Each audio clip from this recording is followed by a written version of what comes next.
एक नवाब की पुरइसरार तिलस्माती दुनिया की आप बीती, मोहब्बत और नफ़रत के तसादुम, नेकी और बदी की कशमकश की दास्तान। अस्सलामु अलैकुम दोस्तों, पेश खिदमत है एक नवाब की पुरइसरार तिलस्माती दुनिया की आप बीती, एपिसोड नंबर 10। देखिए ख्वाजा साहब, हमें अपने साथ ले जाने वाले ने बूढ़े से कहा, मैं आपके लिए क्या लाया हूँ। बूढ़े ने मुझे बड़े गौर से देखा, फिर फजी को देखा। इस लड़के को देखें, हमारे खरीदार ने कहा। लड़की बेगम गुलशन आरा के लिए है, फिर ले जाओ इसे, बूढ़े ने कहा। लड़के को मेरे पास रहने दो, तुम जाओ, लड़का ठीक मालूम होता है। वो आदमी फजी को साथ लेकर चला गया। बूढ़े ने मुझे अपने पास बिठा लिया। तब मैंने कमरे का जायज़ा लिया। वहाँ एक सतार रखी थी, तबला था और हारमोनियम भी। ये साज देख कर मुझे कुछ शक हुआ। नाच गाना जानते हो? बूढ़े ने पूछा। नाच गाना? मैंने हैरान होकर पूछा। आप मुझे क्या समझ रहे हैं? जो आदमी मुझे आपके हवाले करके गया है, कहता था कि मुझे और उस लड़की को बड़ी अच्छी नौकरी मिलेगी। लड़की को वो कहाँ ले गया है? ये लड़की तुम्हारी कुछ लगती है? उसने पूछा। नहीं, मैंने जवाब दिया, लेकिन उसकी बेइज्जती मुझसे बर्दाश्त नहीं होगी। उसकी बेइज्जती नहीं होगी, उसने कहा। मैं शायद तुम्हारी बात समझ गया हूँ। गुलशन आरा नवाब साहब की एक बेगम है। उसे खूबसूरत और नौजवान नौकरानियाँ रखने का शौक़ है। वो बीक वक़्त 3 नौकरानियाँ रखती है। उसे अपनी पसंद की कोई लड़की नज़र आ जाती है तो वो उसे अपने पास रख लेती है और एक नौकरानी को महल में किसी और काम पर लगा देती है। जो आदमी तुम दोनों को लाया है, वो उस लड़की को बेगम गुलशन आरा के पास ले गया है। वहाँ लड़की बिल्कुल महफूज रहेगी। वहाँ कोई आदमी नहीं जा सकता। आदमी वही जा सकता है जिसे बेगम किसी काम से बुलाती है। और मेरा काम क्या होगा? मैंने पूछा। रक्स, उसने जवाब दिया। इसीलिए मैंने पूछा था कि नाच गाना जानते हो? नहीं, मैंने कहा, मैं नाचना नहीं जानता और मैं नाचूंगा भी नहीं। बेवकूफ़ ना बनो लड़के, उसने कहा। मैं सिखा दूंगा तुम्हें नाचना पड़ेगा। पहले ये बताओ कि तुम यहाँ तक पहुँचे कैसे हो? बताने से कुछ हासिल होगा? शायद कुछ हासिल हो जाए, उसने कहा। मैंने उसे मनो आइन सुना दिया कि मैं कौन हूँ और मुझ पर क्या बीती है और मैं किस तरह अगवा हुआ और किस तरह फरार हुआ हूँ। फजी के मुतल्लिक भी मैंने सच्ची बात बता दी। उसने ये दास्तान बड़ी दिलचस्पी से सुनी। तुम जहाँ आ गए हो, यहाँ से अपनी मर्ज़ी से नहीं निकल सकोगे, उसने कहा। निकल भी गए तो कहाँ जाओगे? यहीं रहो, मैं तुम्हें अपनी सरपरस्ती में रखूँगा। लेकिन मैं औरतों की तरह नाचूंगा नहीं, मैंने कहा। नहीं लड़के, उसने कहा, तुम औरतों की तरह नहीं नाचोगे, तुम मर्दों की तरह नाचोगे। मालूम नहीं रक्स को तुम क्या समझ रहे हो। ये नाचने गाने वाली तवाइफों जैसा रक्स नहीं। तुम मर्द रहोगे, तुम्हारे हाथ में तलवार होगी। रक्स की अदाओं में तुम अपने दुश्मन को या रकीब को मारोगे। ये रक्स मैंने तैयार किया है। मैं महल का मौसीकार हूँ और मौसीकी के साथ साथ नया से नया रक्स तख्लीक करता हूँ। वो मुझे बताता रहा और मैं सुनता रहा। उसकी उम्र 70 बरस से ऊपर हो चुकी थी। मैं उससे इतना मुतासर हुआ कि मैंने अपने आप में रक्स की दिलचस्पी पैदा कर ली। उसने जब मुझे उस ख़ास किस्म के रक्स की ट्रेनिंग देना शुरू की तो ये रक्स मुझे अच्छा लगा। उसने ठीक कहा था कि ये मर्दों का रक्स है जिसमें मेरे हाथ में तलवार होगी। उस रक्स में 8 लड़के थे जिनकी उम्रें 14-15 साल थी। हर लड़का खूबसूरत था और उनके जिस्मों में रबड़ जैसी लचक थी। वो लड़कों के ही रूप में नाचते थे। बूढ़ा मौसीकार, जिसे सब ख्वाजा साहब कहते थे, मुझ में ज़्यादा दिलचस्पी लेता था। उसने मुझे बताया कि हर रात नाच नहीं होता बल्कि कभी कभार होता है। ख्वाजा साहब की तो ये हालत थी कि जैसे मौसीकी उसकी रूह हो और उसके जिस्म की ग़िज़ा भी मौसीकी हो। लड़कों को रक़्स की मश्क इस तरह कराता जैसे वो कठपुतलियाँ हों। 8-10 लड़के एक जिस्म की तरह हरकत करते। ख्वाजा साहब साजिंदों के लिए मुसीबत बना रहता। उसके हाथ में एक छड़ी होती थी। कोई साजिंदा कहीं से ज़रा सा सुर ताल से इधर उधर हो जाता तो ख्वाजा साहब की छड़ी उसकी पीठ पर पड़ती थी। उसने जिस रक़्स की मुझे ट्रेनिंग दी वो अजीब सा था। उसमें मुझे न्याम से तलवार रक़्स की अदाओं से निकालनी होती थी। अपने हरीफ पर हमला रक़्स की अदाओं से करना था। हरीफ के पैंतरे रक़्स की अदाओं जैसे थे। मेरे और हरीफ के इर्द गिर्द 10-9 उम्र लड़कों का नाच था जिसे वो हमारी लड़ाई के तमाशाई हों। मैं ख्वाजा साहब के प्यार और शफ़क़त और उसके फ़न से इतना मुतासर था कि मैं उसके इशारों पर नाचता। मैं उसकी ज़ात और उसके फ़न में तहलील हो गया। मुझे ख्वाजा साहब के करीब ही अलग कमरा दे दिया गया जिसमें हर सहूलत मौजूद थी। एक नौकर भी था।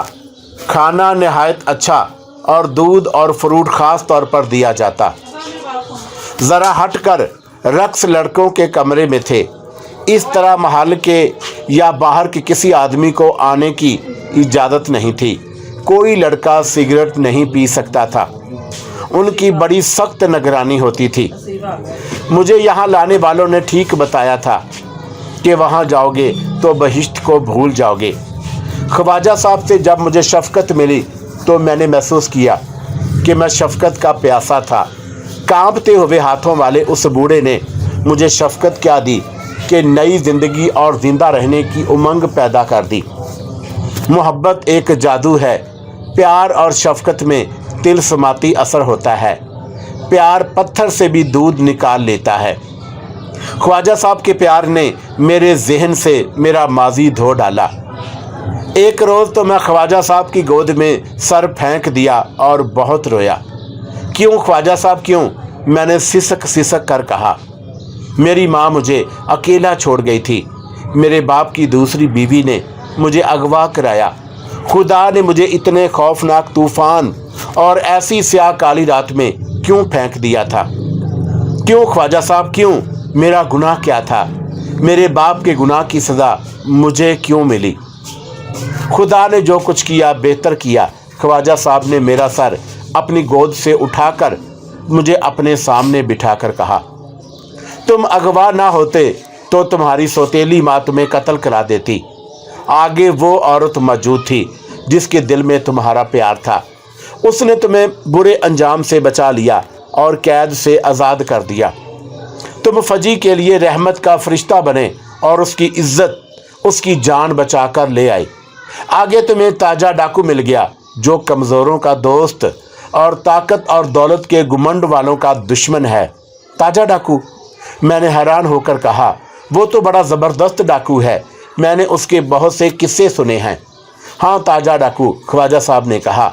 उसने तो मुझे बेचा है। मैंने कहा, तुम्हारे साथ जो इतनी खूबसूरत लड़की थी?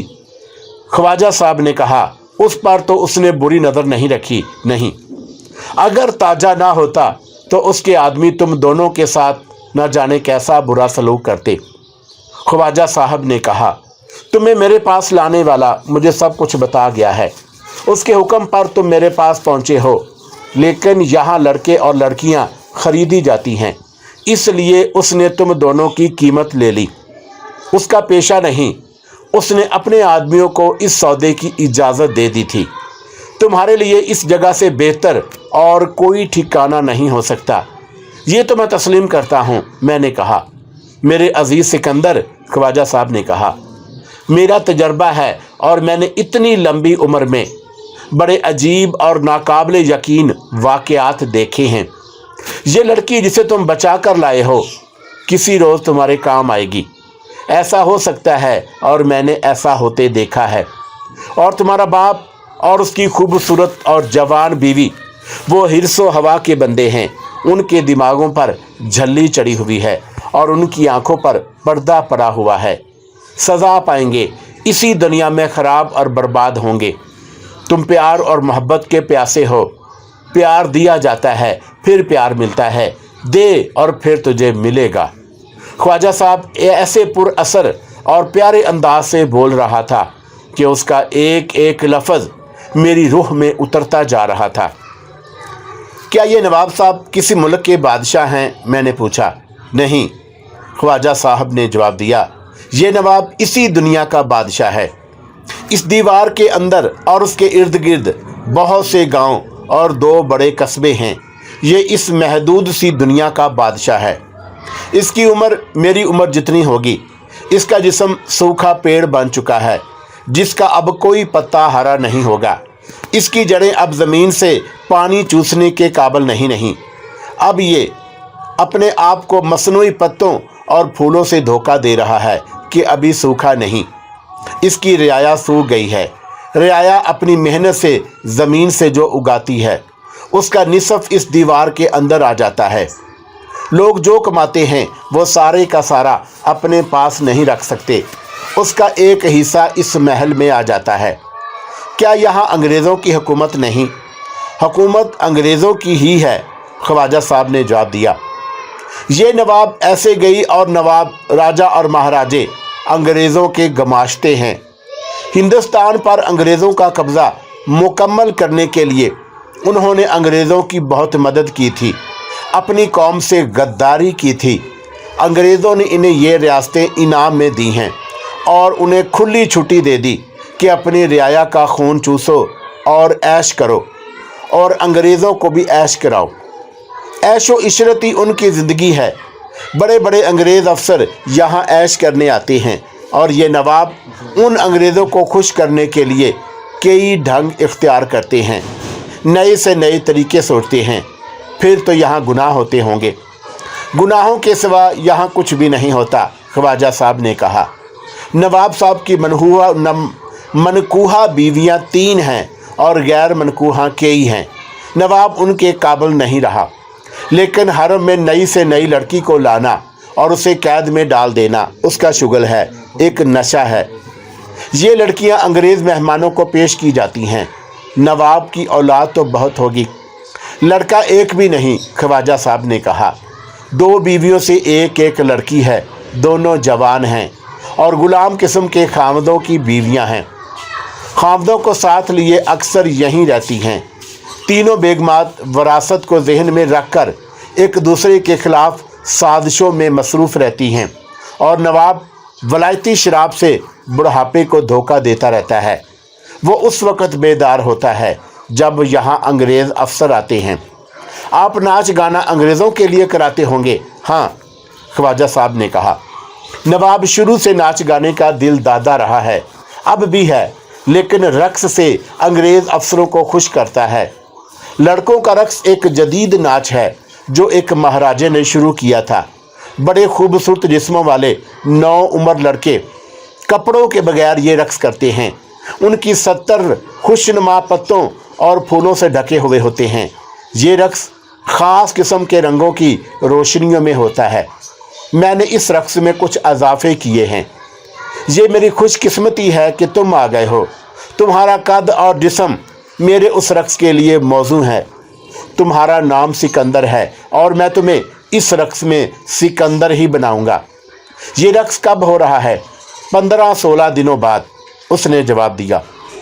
3-4 अंग्रेज़ अफसर आ रहे हैं, उनमें एक बहुत बड़ा अफसर है।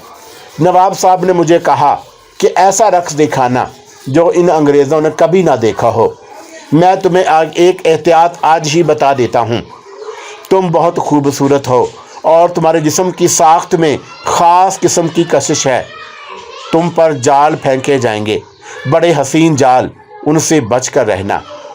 जाल कौन फेंकेगा? बेगमात, ख्वाजा साहब ने जवाब दिया। 2 बेगमात जवान हैं, कहीं ऐसा ना हो किसी मुसीबत में फंस जाओ। मैं फजी से मिलना चाहूँगा, मैंने कहा।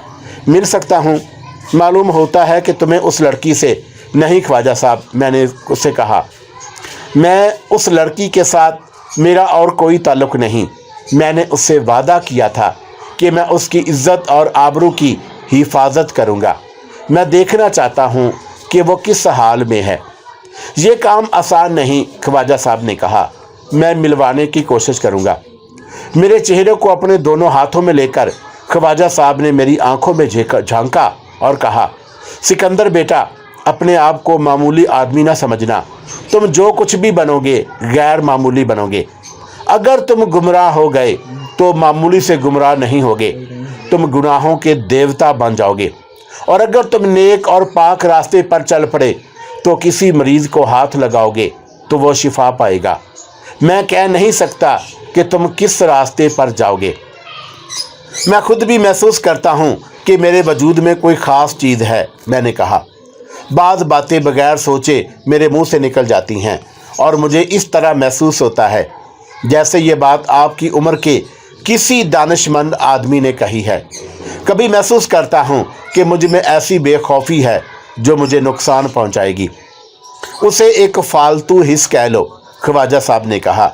इसे उभरने दो, लेकिन एक शर्त है, जहन को पाक रखना, ज़मीर को साफ रखना, औरत को जहन पर सवार ना करना। मुझे यकीन सा हो रहा है कि तुम्हारे अंदर कोई ताकत उभर रही है। कोई ताकत उभर रही थी या नहीं, मैं अब इस नवाब का कैदी था। ये कहकर मुझ में कोई पुरइसरार ताकत है। मैं शायद अपने आप को खुश फहमी में मुब्तला कर रहा था या मुझे खुश फहमी में मुब्तला किया जा रहा था। आने वाला वक्त मेरे लिए अपने साथ क्या ला रहा था ये तो कोई और भी नहीं जानता था। मैं इतना ही जानता था कि मैंने बाकी उम्र उस नवाब के महल में नाचते नहीं गुजारनी। यहाँ से निकलना है। ये सवाल ये था कि कब और कैसे। आने वाले 15 दिनों में ख्वाजा साहब ने मुझे उस मखसूस रक्स में ताक कर दिया। उसने 10 लड़कों के साथ पूरे रक्स की मशकें कराई। उस रक्स ने मुझ में बर्तरी का एहसास पैदा कर दिया। उसमें मेरा रोल ही ऐसा था। उन 15 दिनों में एक रात फजी आ गई। ये ख्वाजा साहब का खुफिया इंतज़ाम था। कोई औरत ख्वाह वो नौकरानी हो या मर्दाना हिस्से में नहीं जा सकती थी और कोई मर्द जनाना हिस्से की तरफ नहीं जा सकता। ऐशो इशरत और गुनाहों की इस दुनिया में ये पाबंदी बड़ी अजीब लगती थी। फजी डरी डरी आई थी। उसने कीमती कपड़े पहन रखे थे और वो बनी संवरी हुई थी। मैंने पहली बार महसूस किया कि वो खूबसूरत लड़की है। वो नवाब साहब की तीसरी बेगम गुलशन आरा की खादमा थी और वो खुश नज़र आ रही थी। इतने बूढ़े नवाब साहब की बेगम तो बहुत बूढ़ी होगी, मैंने फजी से कहा। बिल्कुल जवान है, फजी ने कहा। उसकी उम्र 30 साल से ज़रा कम होगी। मैं तुम्हें कैसे बताऊं कि वो कितनी खूबसूरत औरत है। लेकिन सिकंदर, ज़रा गौर करो, हमें यहाँ आए हुए 2 महीनों से ऊपर हो गए हैं। ना मैंने नवाब को उसके पास आते देखा है, ना ये कभी नवाब के पास गई है। मगर बेगम खुश है। मैं जानती हूँ कि वो क्यों खुश है। वो 2 आदमियों की वजह से खुश है जो चोरी छुपे खतरा मोल लेकर उसके पास आते हैं। कभी एक आता है, कभी दूसरा। मेरे साथ वो बहुत प्यार करती है। फजी ने मेरे साथ ऐसी बातें शुरू कर दी जैसे मुझे उसके साथ इश्क वाली मोहब्बत हो गई हो। मैंने उसकी गलतफहमी दूर करने की कोशिश ना की। वो जल्दी में थी और मुझे उसके साथ हमदर्दी थी। उसकी इज्जत के साथ हमदर्दी थी। मैं सिर्फ ये देखना चाहता था कि उन लोगों ने उसे किसी और रास्ते पर तो नहीं डाल दिया।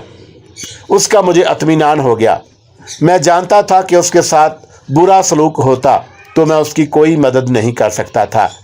मैं सिर्फ अपनी तसल्ली के लिए उसे देखना चाहता था। वो थोड़े से वक्त के लिए मेरे पास रही और चली गई।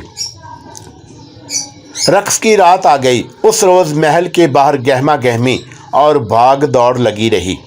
अंग्रेज़ अफसर जब आए तो मैं दूर से देख रहा था। वो नवाब जो अपनी रियाया का बादशाह बना हुआ था, 1 घंटा पहले ही बड़े गेट पर जा खड़ा हुआ। उसके साथ उसके बॉडीगार्ड थे। 6 घोड़ों की बग्गी तैयार खड़ी थी। अंग्रेज़ अफसरों को देखकर नवाब झुककर दोहरा हो गया। वो इतना बूढ़ा हो गया था कि उसके लिए सीधा होना महाल था, लेकिन वो सीधा हो गया। हर अफसर ने अपना एक हाथ आगे बढ़ाया और नवाब ने दोनों हाथों से मुसाफा किया और हर अफसर के सामने वो झुका। ज़ियाफ़त का इंतज़ाम बाहर लान में किया गया था। मुझे ख्वाजा साहब ने बताया था कि चंद एक नवाबों, महाराजों और शहर के रईसों को मदऊ किया गया है। रक्स के लिए मुझे और लड़कों को सूरज गुरूब होते ही तैयार करना शुरू कर दिया गया। लड़कों के जिस्म मरमर जैसे थे और उनके कपड़े उतार दिए गए। उनका लिबास चंद एक पत्ते और फूल थे। फूलों का एक एक हार हर लड़के के सर पर बंधा हुआ था। मेरी कमर के गिर्द बारीक चमड़े की झालरें बंधी हुई गई थीं और उनके साथ तलवार लटक रही थी। मेरे सर पर सिकंदर आज़म वाला खुद था, जिसके ऊपर परों का गुच्छा लगा हुआ था। ये खुद हल्का फुल्का था, लेकिन फौलाद का लगता था। मेरा बाकी तमाम जिस्म नंगा। 2.5-3 महीनों में मुझे बड़ी मकवी ग़िज़ा खिलाई गई और रक्स की मशक कराई गई थी। उससे मेरा जिस्म बड़ी अच्छी शक्ल में आ गया, जिस्म फुर्तीला भी हो गया। रक्स हरी घास पर हुआ। उसके लिए ख्वाजा साहब ने ख़ास धुन बनाई थी। मेरा पहला हरीफ रक्स की अदाओं से गया। यूँ मालूम होता था जैसे वो चल नहीं रहा, बल्कि मौसीकी की लहरों पर तैर रहा हो। उसके बाद लड़के एक दूसरे के पीछे रक्स के लिए गए। रंगीन रोशनियों में वो ऐसे लगते जैसे शफाफ पानी में जल परियां तैरती जा रही हों। लड़के के दायरे में आहिस्ता आहिस्ता रक्स करने लगे। मेरा हरीफ उनसे ज़रा दूर अलग किस्म का रक्स कर रहा था। ऐसे लगता था वो लड़कों को तंग करना चाहता हो। ये रक्स की अदाएं थी। लड़के उससे बचने की कोशिश कर रहे थे। ये भी रक्स की अदाएं थी। कभी ऐसे लगता जैसे एक भेड़िया हरनों के दरमियान ये देखता फिर रहा हो कि वो किस पर हमला करे। अब मेरी बारी थी। मैंने बहुत मश्क और मेहनत की थी। मैं रक्स के अंदाजे से आगे बढ़ा। मौसीकी जो पहले ही पुरसोज थी, अब जंगी किस्म की हो गई। उसमें जोशो खरोश पैदा हो गया। मैं उस रक्स और उस मंज़र को अल्फाज में बयान नहीं कर सकता। मेरी अपनी ये हालत थी कि मैं मदहोश सा हो गया और मैंने ये रक्स खुमार की कैफियत में मुकम्मल किया। मेरा रक्स ये था कि मैं रक्स के अंदाजे से आगे गया और उस आदमी पर हमला किया। मेरे हाथ में तलवार थी और उसने खंजर निकाल लिया था। उसने मेरा मुकाबला किया। मैंने आखिर उसे मार डाला। जब रक्स ख़त्म हुआ तो देखने वालों ने खूब दाद दी। बहुत तालियां बजी। अंग्रेज़ों अफसरों ने मुझे अपने पास बुलाया और हर एक ने 5-5 रुपये दिए। ख्वाजा साहब ने मुझे बताया कि इस रक्स में एक यूनानी कहानी बयान की गई थी। मुझे वो कहानी याद नहीं रही। इतना ही याद है कि उस रक्स ने देखने वालों को मशहूर कर लिया था। ये निसफ घंटा जारी रहा। रक्स देखने वालों में नवाब की 3 बेगमात और चंद और औरतें भी थीं। उनमें से 3-4 ने भी रुपए फेंके थे, जो ख्वाजा साहब ने उठाए। उस रोज़ हम पर रुपयों की बारिश हुई थी। बाद में ख्वाजा साहब ने ये हम सब में तकसीम कर दिए। एक बड़ी खूबसूरत औरत ने मुझे अपने पास बुलाया। उसने 5 रुपये का नोट मेरे हाथ में देते हुए मेरा हाथ पकड़ लिया और दबाया था। मैंने उसके होंठों पर मुस्कुराहट देखी। मैं शुक्रिया अदा करके ख्वाजा साहब के पास चला गया। जानते हो ये कौन है? ख्वाजा साहब ने पूछा। मैं यहाँ किसी को भी नहीं जानता, मैंने जवाब दिया। ये गुलशन आ रहा है, ख्वाजा साहब ने बताया। नवाब साहब की तीसरी बेगम फजी इसी की खादमा है। दूसरे ही दिन ख्वाजा साहब ने मुझे अपने कमरे में बुलाया। तुम पर एक जाल आ रहा है, ख्वाजा साहब ने कहा। बेगम गुलशन आरा ने तुम्हें बुलाया है, लेकिन तुम नहीं जाओगे। आप ना कहते तो भी मैं ना जाता, मैंने कहा। उसने मुझे खुफिया पैगाम भेजा है कि मैं तुम्हें उसके पास भेजूं, ख्वाजा साहब ने कहा। मैं वहां जा भी तो नहीं सकता, मैंने कहा। इजाज़त ही नहीं, बल्कि ये जुर्म है, ख्वाजा साहब ने कहा।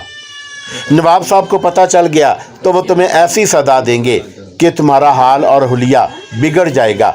आपने क्या जवाब दिया है? मैंने कहा है कि कोशिश करूँगा, ख्वाजा साहब ने कहा।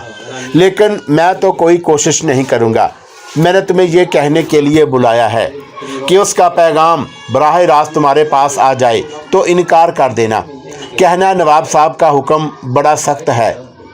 पैगाम दूसरे ही दिन आ गया। वो एक ख्वाजा सरा था। कहने लगा कि तुम्हें बेगम गुलशन आरा याद कराती हैं। उसने एक जगह बताकर कहा कि तुम आज रात वहां तक पहुंच जाना, आगे तक ले जाने का इंतज़ाम कर लिया गया है। बेगम साहिबा से कहना कि मैं नहीं आ सकता। मैंने कहा नवाब साहब से हुक्म ले दें तो मैं आ जाऊंगा। उसके अगले रोज़ और उससे अगले रोज़ बाद बेगम गुलशन आरा का पैगाम आया। मैंने दोनों बार ही वही जवाब दिया जो मैं पहले दे चुका था। 2 दिन गुजर गए, कोई पैगाम ना आया।